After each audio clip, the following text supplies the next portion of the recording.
ನನಗೆ ಅಮ್ಮ ನಾನು ಓದ್ತಾ ಇದ್ದ ಕಾಲದಿಂದ ಅವ್ರದ್ದು ವೀರಕೇಸರಿ ಚಿತ್ರದ ಒಂದು ಹಾಡೆ ಸ್ವಾಭಿಮಾನದ ನಲ್ಲೆ ಸಾಕು ಸಂಯಮ ಬಲ್ಲೆ ಅಂತ ಹೇಳಿ ಅದನ್ನೆಲ್ಲ ಆಡ್ಕೊಂಡು ನಾನು ಬೆಳೆದನು. ಆಮೇಲೆ ಅವ್ರ ಜೊತೆನಲ್ಲಿ ಎಷ್ಟೋ ಪಿಕ್ಚರ್ಗಳಲ್ಲಿ ಆಕ್ಟ್ ಮಾಡುವಂತ ಒಂದು ಸೌಭಾಗ್ಯ ನಂದಾಗಿತ್ತು. ಡ್ಯಾನ್ಸ್ ರಾಜ ಡ್ಯಾನ್ಸ್ ಕೃಷ್ಣನಿ ಕುಣಿದಾಗ ಅದೆಲ್ಲ ಮಾಡ್ಬೇಕಾದ್ರೆ ಅಮ್ಮ ಅವರು ವಿನೋದ್ ರಾಜ್ ಜೊತೆನಲ್ಲೇ ನಮ್ಮ ಜೊತೆಲೇ ಇರ್ತಾ ಇದ್ರು. ಅವ್ರು ಏನೇ ಅಡುಗೆ ಮಾಡಿದ್ರು, ಸಾಯಂಕಾಲ ಹೊತ್ತು ನೈಟ್ ಶೂಟಿಂಗ್ ಆದ್ಮೇಲೆ ಊಟ ಮಾಡಿದ್ರು, ಅವ್ರ ಮಗನಿಗೆ ಯಾವ ರೀತಿ ಪ್ರೀತಿಯಿಂದ ತಿನ್ನಿಸ್ತಿದ್ರು ನಮಗೂ ಕರೆದು ಅಷ್ಟೇ ತಿನ್ನಿಸ್ತಿದ್ರು. ಹಾಗೆ ಹೇಳೋರು, ನಾನು ಇನ್ನೂ ಏನಾದ್ರು ತಪ್ಪು ಮಾಡಿದ್ರೆ ಡೈಲಾಗ್ ಹೇಳೋ ಟೈಮಲ್ಲಿ ನಿಮ್ಗೆ ಅನ್ಸಿದ್ರೆ ಧೈರ್ಯದಿಂದ ನೀವು ಅವನಿಗೆ ಮಾರ್ಗದರ್ಶನ ಮಾಡಿ ಹೇಳಿ ಅಂತ ಹೇಳಿ ಹೇಳೋರು. ಅವ್ರ ತಾಯಿ ಮಗ ಒಬ್ರಿಗೊಬ್ರಿಗೋಸ್ಕರ ಬದುಕಿದ್ದು. ಅಮ್ಮನಿಗೆ ಇವ್ರು ಬಿಟ್ರೆ ಬೇರೆ ಪ್ರಪಂಚ ಇಲ್ಲ, ಮಗನಿಗೆ ಅಮ್ಮ ಬಿಟ್ರೆ ಬೇರೆ ಪ್ರಪಂಚ ಇಲ್ಲ.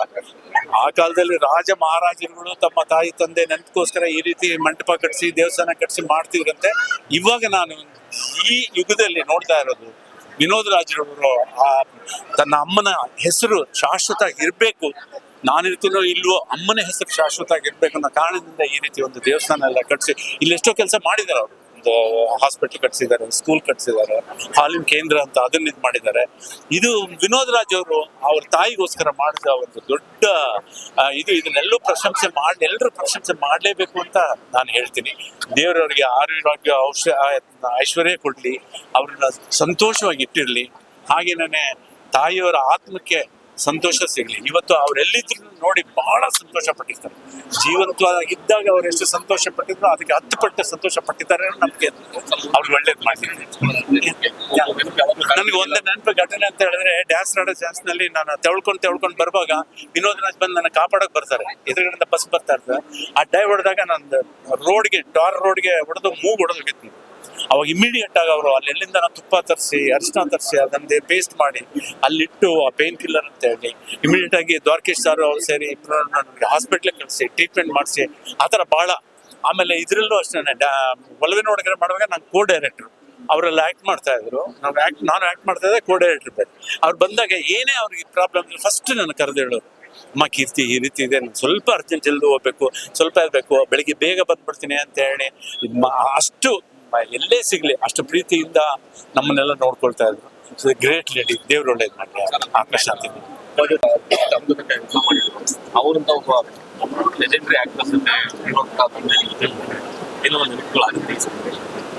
ಆಕ್ಚುಲಿ ನಾವು ಡ್ಯಾನ್ಸ್ ರಿಲೀಸ್ ಆದ್ಮೇಲೆ ತುಂಬಾ ಚಿಕ್ಕ 4-5 ವರ್ಷ ಆಮೇಲೆ ತಂದೆಯವರು ಕ್ಯಾಸೆಟ್ ಎಲ್ಲ ಹಾಕಿ ತೋರಿಸಿದ್ರು.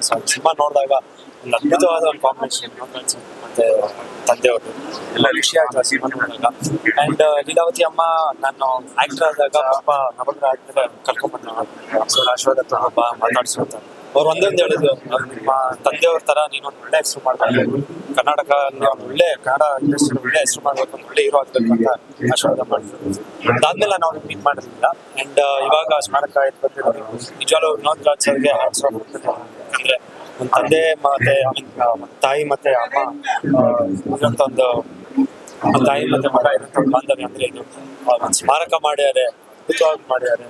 ಅವ್ರು ಇದ್ದಾಗಲೂ ತುಂಬಾ ಚೆನ್ನಾಗಿ ನೋಡ್ಕೊಂಡ್ರು. ಅವ್ರ ಅರ್ಧ ಜೀವನಾನೇ ಅವ್ರ ಜೊತೆ ಕಳಕಂದ್ರು. ಸೊ ಇವಾಗ ಅವ್ರು ಇಲ್ದೇದ್ಮೇಲೆನೂ ಈ ತರ ಒಂದು ಸ್ಮಾರಕ ಮಾಡಿ ಅವ್ರು ನಿಲ್ಸ್ಕೊಂಡ್ರು.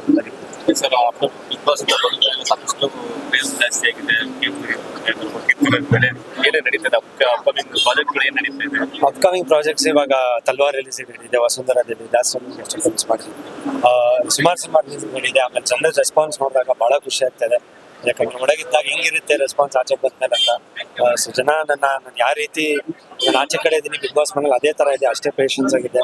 ನಮ್ಮ ತಂದೆಯವ್ರ ಹೆಸರು ಎಲ್ಲೂ ಒಂಥರ ಕಳಂಕ, ತಂದೆ ವಾಪಸ್ ಹಂಗೆ ಬಂದಿದ್ದೀನಿ ಅನ್ನೋದು ಒಂದು ಖುಷಿ, ಅದು ಒಂದು ಜನ ಮೆಚ್ಚಿದ್ದಾರೆ. ಸೊ ಅವ್ರ ಆಶೀರ್ವಾದ ಮುಂಚೆ ಕೂಡ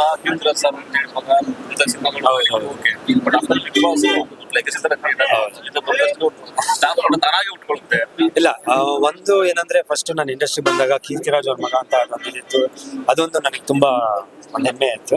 ಅಂಡ್ ಅದಾದ್ಮೇಲೆ ನವಗ್ರಹ ಸಿನಿಮಾ ದರ್ಶನ್ ಸರ್ ಅವರ ಬ್ಯಾನರ್ ಅಲ್ಲಿ ತುಗುದೀಪ ಸಂಸ್ಥೆಯಲ್ಲಿ ಬಂದಿರುವಂತ ಸಿನಿಮಾ ನವಗ್ರಹ ಕಣ್ಕನಸಲ್ಲಿ ಅವ್ರಿಗೆ ಕ್ಯಾಡ್ಬರೀಸ್ ಅಂತ ಒಂದು ಅಪ್ಡೇಟ್ ಬಂತು ಅಲ್ಲಿಂದ.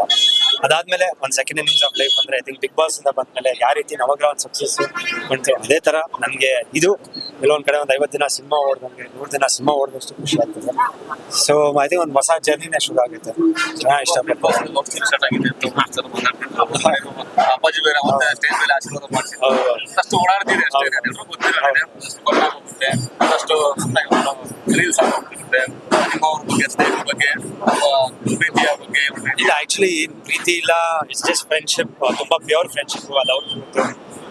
ಅಲ್ಲಿದ್ದಾಗ ಮೋಸ್ಟ್ಲಿ 24 hours ಅಲ್ಲಿ ಒಂದು ಅರ್ಧ ಗಂಟೆ ಫುಟೇಜ್ ಅಲ್ಲಿ ಒಂದು 10 ನಿಮಿಷ ಬರೀ ನಮ್ಮ ಇದನ್ನ ತೋರಿಸೋಣ ಆಂಗಲ್ ಆಫ್ ಇದು. ಬಟ್ ಎಲ್ಲೂ ಆ ಥರ ಏನಿಲ್ಲ, very good friends, co artist ಆಗಿದ್ವಿ, ಇವಾಗ ಫ್ರೆಂಡ್ಸ್ ಆಗಿದ್ವಿ, ಮುಂದೆನೂ ಒಳ್ಳೆ ಫ್ರೆಂಡ್ಸ್ ಆಗಿದ್ವಿ. ನಮಗೂ ಖುಷಿ ಇದೆ ನೀವು ಫ್ರೆಂಡ್ ಆಗಿದ್ರಿ ಏನಿಲ್ಲ ಬಟ್ ಚಪಾತಿ ತಿನ್ಸಿ ಚೆನ್ನಾಗಿತ್ತು ಅದು ಸುದೀಪ್ ಸರ್ ಹೇಳ್ತಾರೆ, ಊರೇ ಊರ್ ಮೇಲೆ ಏನಾದ್ರೂ ಆಗುತ್ತೆ, ಬಟ್ ಇವತ್ತು ಆರಾಮಾಗಿ ಚಪಾತಿ ಬಿಗ್ ಬಾಸ್ ಅವನಿಗೊಂದು ಲೈಫಲ್ಲಿ ಜೀವನದಲ್ಲಿ ಒಂದು ಟರ್ನಿಂಗ್ ಪಾಯಿಂಟ್ ಅಂತ ಹೇಳಕ್ ಇಷ್ಟಪಡ್ತೀನಿ. ಅಮ್ಮ ಕಪ್ ಗೆಲ್ಲದೆ ಇರ್ಬೋದು, ಕಪ್ ತರದೇ ಇರ್ಬೋದು, ಆದ್ರೆ ಅವನು ಕನ್ನಡಿಗರ ಪ್ರತಿಯೊಬ್ಬ ಕನ್ನಡಿಗರ ಹೃದಯನ ಗೆದ್ದಿದ್ದಾನೆ ಅನ್ನೋದು ನನಗೆ ಚೆನ್ನಾಗಿ ಗೊತ್ತು. ಅವ್ರ ಆಶೀರ್ವಾದ ಅವನ ಜೊತೆ ಸದಾ ಇರುತ್ತೆ. ಅವನು ಅದನ್ನ ಏನ್ ಅಚೀವ್ ಮಾಡ್ಬೇಕು ಅಂತ ಹೊರಟಿದ್ದಾನೆ ಚಿತ್ರರಂಗದಲ್ಲಿ, ಅದನ್ನ ಮಾಡೇ ಮಾಡ್ತಾನೆ ನಂಬಿಕೆ ನಮಗಿದೆ. ನಿಮ್ಮೆಲ್ಲರ ಆಶೀರ್ವಾದ ನಂಬಿಕೆ ನಮಗಿದೆ. ಒಳ್ಳೆದಾಗಲಿ